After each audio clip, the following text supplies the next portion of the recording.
যথাযোগ্য মর্যাদার সাথে গোটা দেশের পাশাপাশি শহর শিলিগুড়িতে পালিত হচ্ছে দেশনায়ক নেতাজি সুভাষচন্দ্র বসুর ১২৮তম জন্মজয়ন্তী।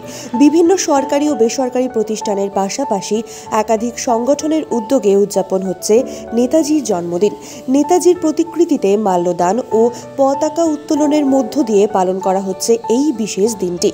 মঙ্গলবার জেলা তথ্য সংস্কৃতি দপ্তর ও পুর নিগমের সহযোগিতায় শিলিগুড়ির সুভাষপল্লীতে নেতাজি জন্মজয়ন্তী উদযাপন করা হয়।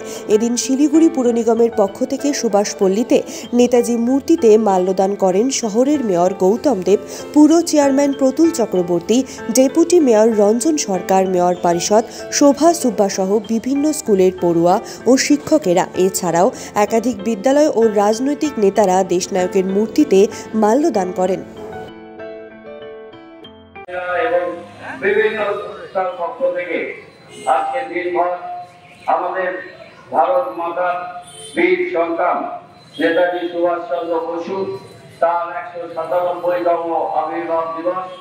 আজকের এই দিনটি আমরা বছর উনি পদ থেকে ১২৮তম বছরে তিনি পদার্পণ করেছেন। আজকে এই বিশেষ দিনে আমরা তার প্রতি শ্রদ্ধা প্রণাম জানাই।